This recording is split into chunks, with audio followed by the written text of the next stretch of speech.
and people, welcome back to my channel. I know we have been so quiet. It's because we were not around. We were out of the country. As you can see, the skin tan is prominent, and we are back.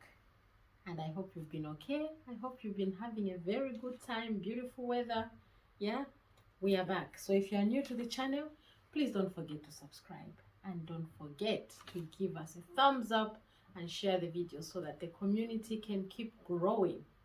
I'm so glad to be back. Let's talk about something to do with this channel, because on this channel we only talk about sex, culture, and the law of attraction. But today we are going to talk about sex and diabetes in men. Next week we are going to talk about sex and diabetes in women. So today let's concentrate our men. Let's concentrate on them. So first of all, I am going to talk about how important sex is in our lives. Everybody, sex is important to us. Yeah, but it's the aspect which is very important, yet not everybody is free to talk about it. But so I have written a few things here, as you can see. So time and again, I'll be looking down just to read, because I don't want to miss any point. So please watch up to the end. Yeah? So, what is diabetes? What is diabetes? What do you understand in the types of diabetes?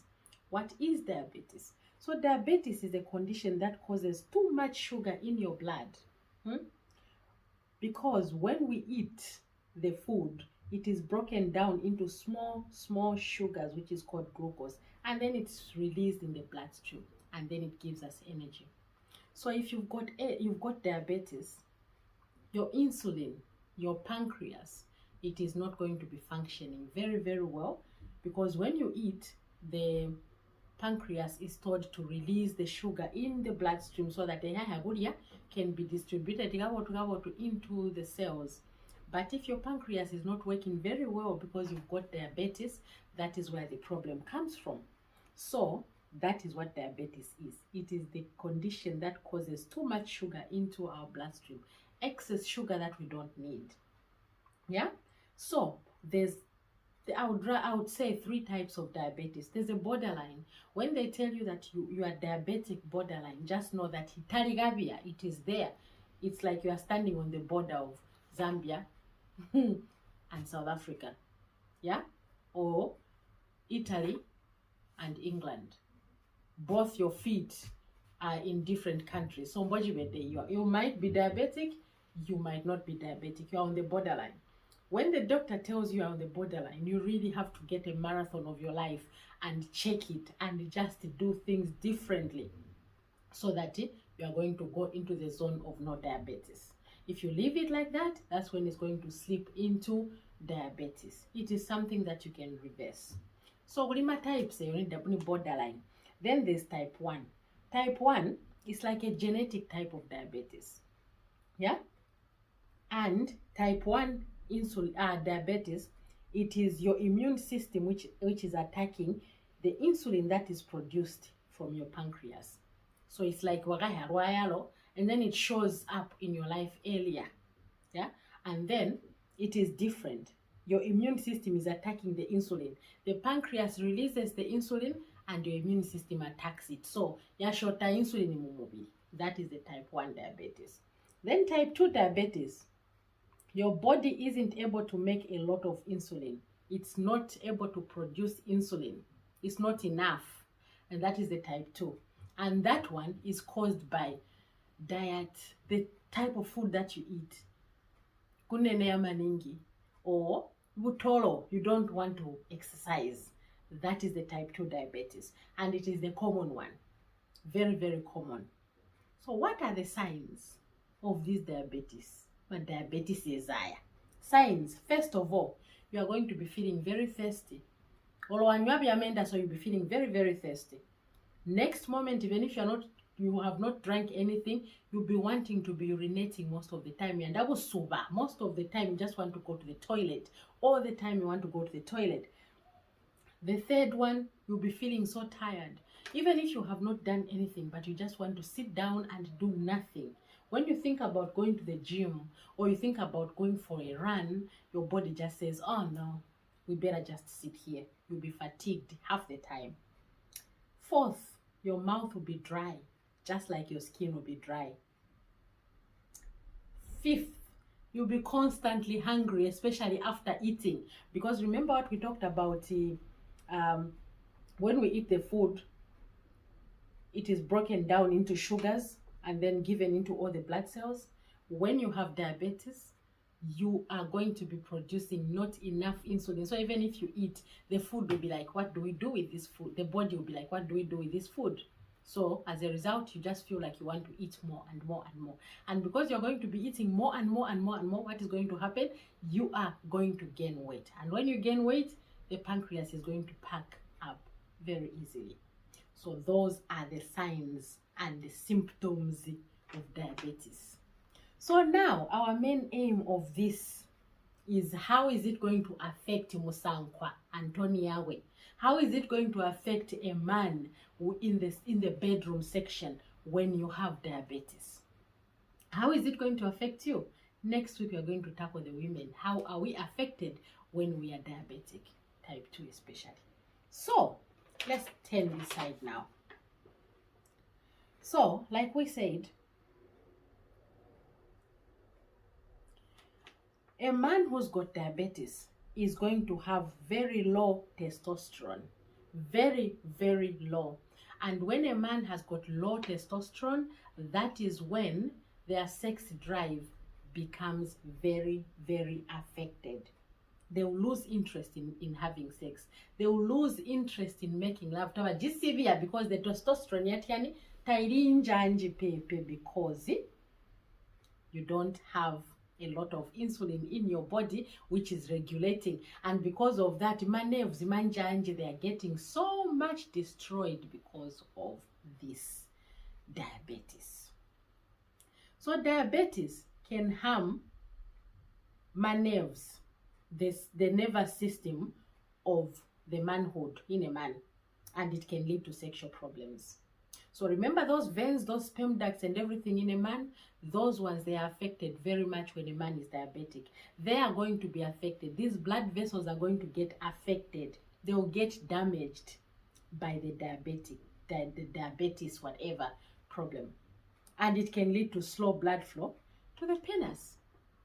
Ayoma veins would never affected, they are damaged because there's either too much insulin or no insulin, too much insulin. Ayama blood vessels, they become clogged up, they become damaged. When they are damaged, the sensation kuntoni, it becomes affected. So no mukranka no muchitabuti, it is not going to work because testosterone yagare, it has gone down. So there's no correspondence between umutwe there is no correspondence. So the man is not going, he might see a woman here and wants to make perfect love to the woman, but because of the nerve endings that are damaged due to diabetes, he will have no choice. There's no coordination. So again, on top of that, not only the blood vessels being damaged, it can also cause retrograde ejaculation. Retrograde ejaculation, it is like you can be making love with your partner, you can be making love, having sex with your woman, and then you feel like you keep going and going and going and going, and then eventually you don't know that you have orgasmed, you have actually ejaculated, you have actually orgasmed, but your whole sperms, your semen has gone into your bladder.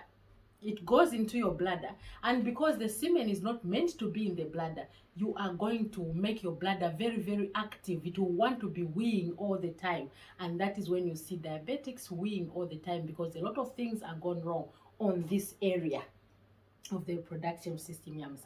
So a retrograde ejaculation is really, really bad, and it happens to men who've got diabetes. So not only are the blood vessels damaged, you're going to be experiencing this retrograde as well.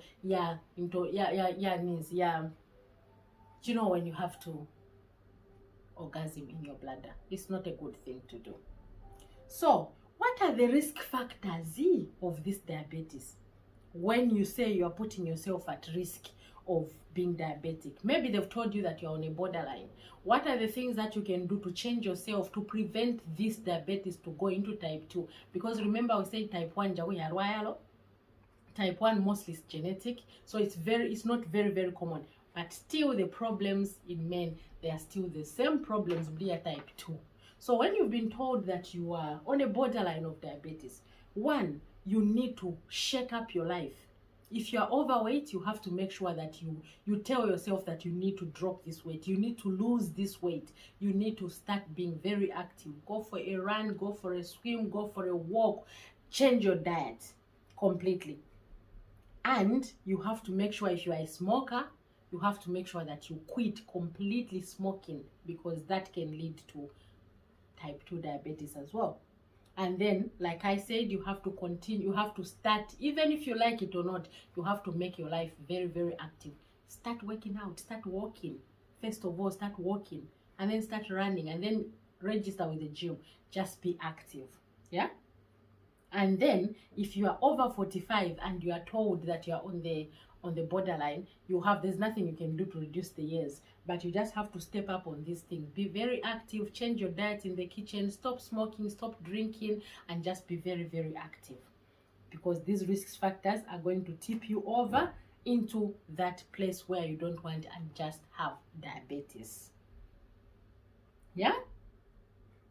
So if you are on any medication while you are told that you are on the borderline or you've gone into type 2 and you are drinking other type of medication, you need to make sure that you talk to your doctor so that you don't have any drug interaction while there's the doctor, because you're going to go on medication.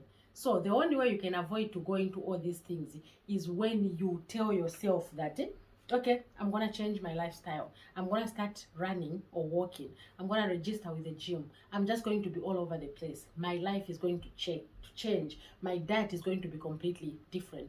Avoid junk foods. Avoid carbohydrates. Avoid sugary things. Avoid my drinks, fizzy drinks. Avoid all that. Avoid alcohol. Avoid smoking. And just shake up your life. Turn it up. Turn it completely.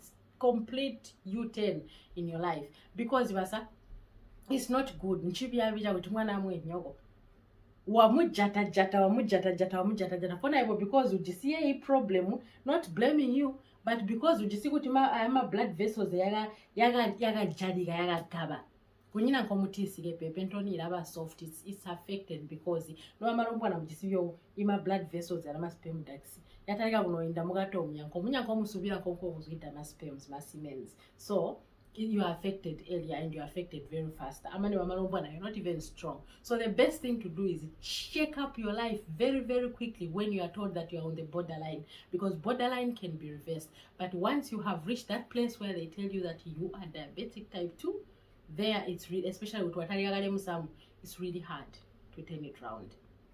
So the best thing you do is you can still not produce that insulin, GC, glucose and diabetes, but you can continue taking the medication. You can still work on losing weight. You can still work on stopping things that made you in the first place to get that diabetes. Kambo, it's not good. Okay, here's the case. You have been diagnosed with type 2 diabetes, and then they've put you on medication, and then you've got a wife, and then you think, what are we going to do? There's a lot of supplements that you can do. Sex, kukundana, is not just about penetration. You can just spice up your marriage just by doing a few things. You know, you have to build that relationship, the two of you, to say we can still be intimate even without penetrating each other. It's not all about penetration. So it's about the common ground. What makes your woman happy other than penetration sex? There's a lot of things. As a couple, as a husband and wife, you have to sit down and say, where do we meet? What should we do? So that is already sex. We are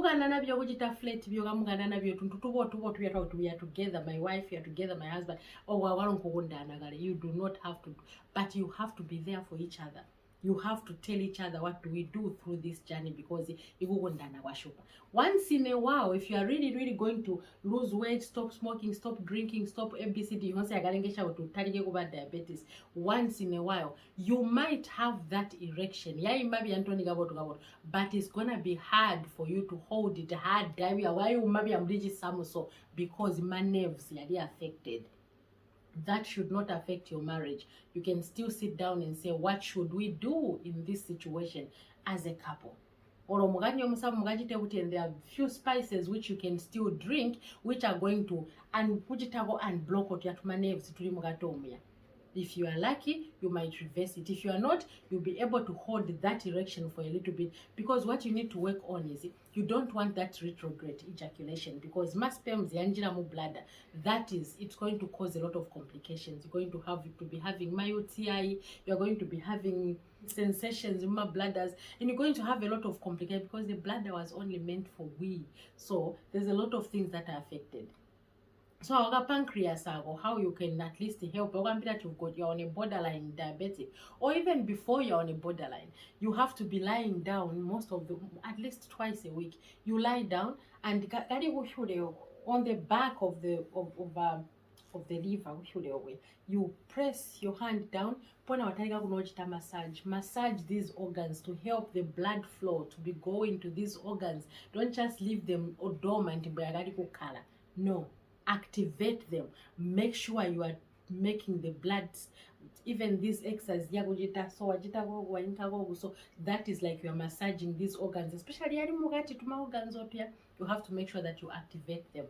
So be active. Don't wait for something like this to come on your doorstep. That's when you're going to shake up your life. No, be active. Prevention is better than cure all the time. Okay, so I hope this was very helpful for somebody out there. If it wasn't clear, please comment in the comments below, and let's see how we can help each other. There's a lot of things that we can do, and there's a lot of things you can still do as a couple, even when you are diagnosed with diabetes. So next week, stay tuned for diabetes in women and what we can do to, because even us women, when we are diagnosed with that, our feelings also go. They go. But no matter what a man does, you cannot even put the connection to the hand of your husband.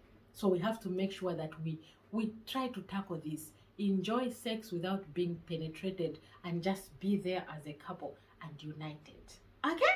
I hope this video was very helpful to you. I love you, my vibrant people. If you loved it, please don't forget to give us thumbs up and comment. Let me hear your comments. I would love to know what's happening, and let me know if you'll be there for the video next week for the women. I love you, my vibrant people, and thank you very much for listening. Until next week, ciao ciao, bye.